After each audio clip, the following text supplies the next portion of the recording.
जय श्री राधा कृष्ण। सावन का पवित्र महीना चल रहा है। चातुर्य मास का ये पहला महीना है। भगवान विष्णु शयन कर रहे हैं।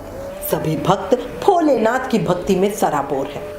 सावन कृष्ण पक्ष की कमिका एकादशी वाले दिन भगवान विष्णु की पूजा करने से उतना ही फल मिलता है जितना काशी या पुष्कर में स्नान करने से मिलता है। जो इस व्रत को करता है वो कुयोनि में नहीं जाता। जो व्यक्ति केवल कमिका एकादशी के व्रत की कथा को सुन लेता है उसे भी वाजपेयी यज्ञ के समान फल की प्राप्ति हो जाती है। कमिका एकादशी का व्रत रखने से जीवन के सभी पापों का अंत हो जाता है और मानसिक शांति मिलती है। इस व्रत को करने से व्यक्ति की मृत्यु के बाद उसे मोक्ष की प्राप्ति होती है। ये व्रत पितृदोष से मुक्ति दिलाने में भी सहायक होता है। अब आज इस वीडियो में आपको कमिका एकादशी व्रत की पावन व्रत कथा बताती हूँ। इस वीडियो में आपको दो कहानी सुनाऊंगी जो स्वयं भगवान श्री कृष्ण ने अर्जुन और धर्मराज युधिष्ठिर को सुनाई थी।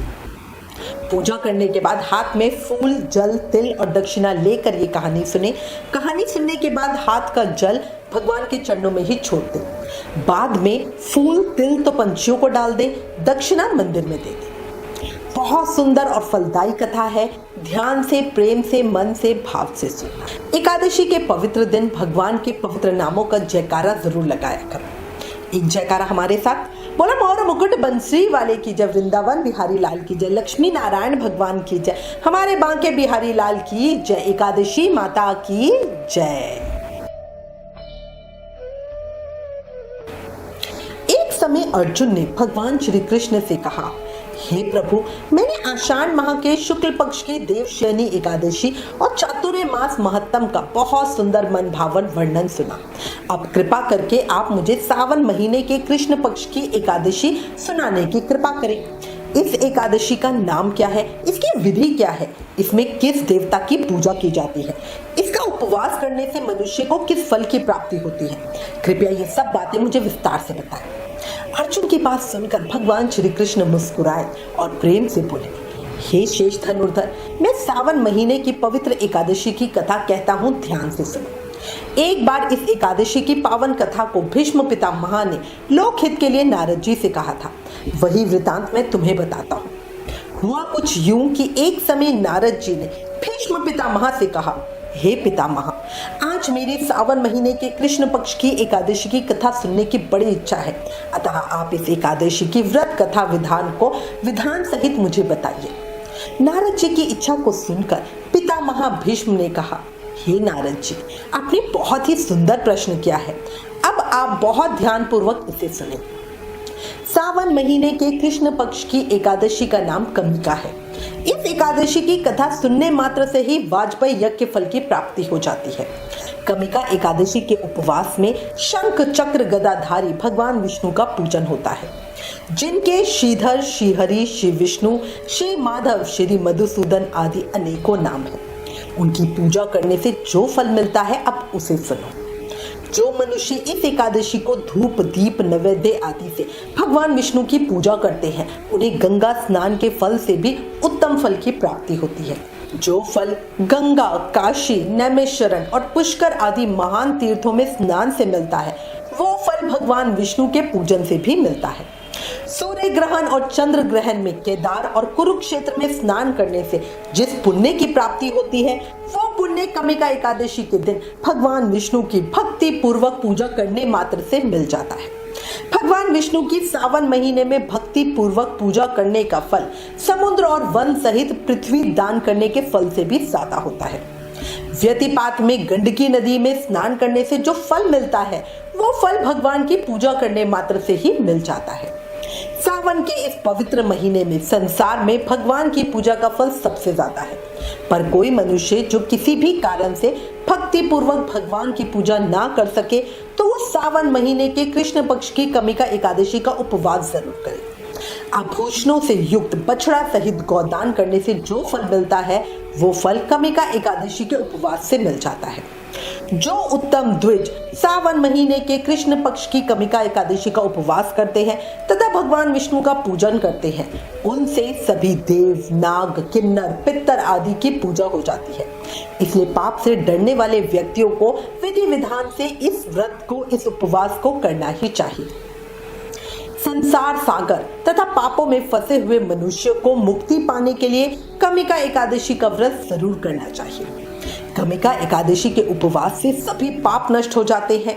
संसार में इससे अधिक पापों को नष्ट करने वाला दूसरा कोई उपाय नहीं है। हे नारद जी, स्वयं भगवान ने अपने श्रीमुख से कहा है कि मनुष्यों को अध्यात्म विद्या से जो फल प्राप्त होता है उससे अधिक फल कमिका एकादशी का व्रत करने मात्र से मिल जाता है। इस उपवास के करने से मनुष्य को ना यमराज के दर्शन होते हैं और ना ही नरक के कष्ट भोगने पड़ते हैं, वो स्वर्ग का अधिकारी बन जाता है। जो मनुष्य इस दिन तुलसी दल से भक्ति पूर्वक भगवान विष्णु की पूजा करते हैं वो इस संसार सागर में रहते हुए भी इस प्रकार अलग रहते हैं जिस प्रकार कमल पुष्प जल में रहता हुआ भी जल से अलग रहता है। तुलसी दल से भगवान श्री हरि का पूजन करने का फल 1 बार स्वर्ण और 4 बार चांदी के दान के फल के बराबर है। भगवान विष्णु रत्न मोती मणि आदि आभूषणों की अपेक्षा तुलसी दल से ज्यादा अधिक प्रसन्न होते हैं। जो मनुष्य प्रभु का तुलसी दल से पूजन करते हैं उनके सभी पाप नष्ट हो जाते हैं। हे नारद जी, मैं भगवान की अति प्रिय श्री तुलसी जी को प्रणाम करता हूँ। तुलसी जी के दर्शन मात्र से मनुष्य के सभी पाप नष्ट हो जाते हैं और शरीर के स्पर्श मात्र से मनुष्य पवित्र हो जाता है। तुलसी जी को जल से स्नान कराने से मनुष्य की सभी यम यातनाएं भी नष्ट हो जाती है। जो मनुष्य तुलसी जी को भक्ति पूर्वक भगवान के श्री चरण कमलों में अर्पित करता है उन्हें मुक्ति मिलती है।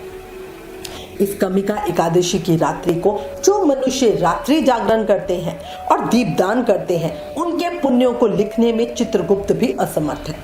एकादशी के दिन जो मनुष्य भगवान के सामने दीपक जलाते हैं उनके पितर स्वर्गलोक में अमृत का पान करते हैं।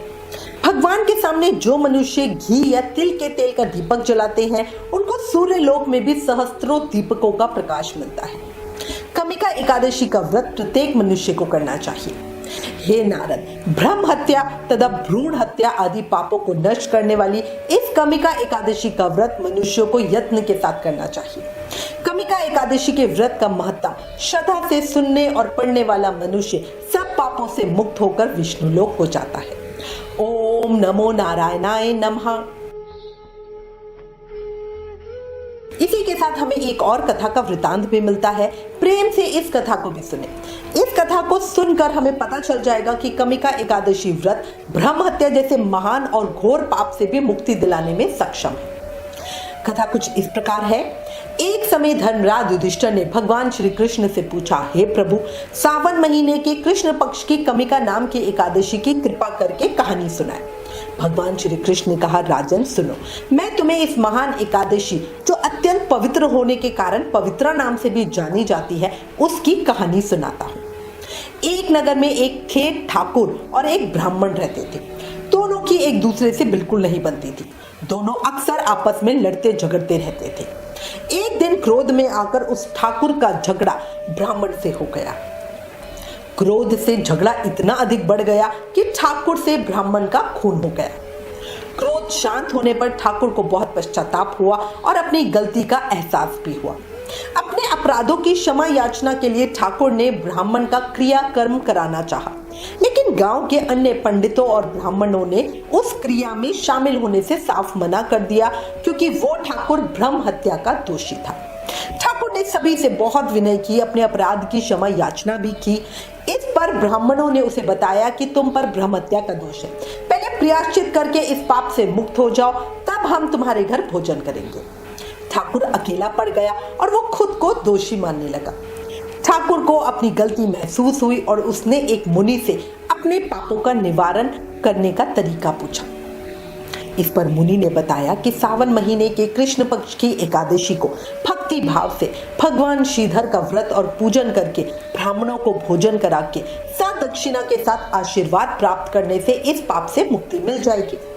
ठाकुर ने मुनि के कहे अनुसार पूरे विधि विधान से कमिका एकादशी का व्रत पूजा किया। एक दिन जब ठाकुर भगवान की मूर्ति के निकट सोया हुआ था तब उसने एक सपना देखा। सपने में उसने भगवान को देखा और भगवान उसे कह रहे थे कि ठाकुर, तेरे सभी पापों को हटा दिया गया है और अब तू ब्राह्मण हत्या के पाप से मुक्त हो गया है।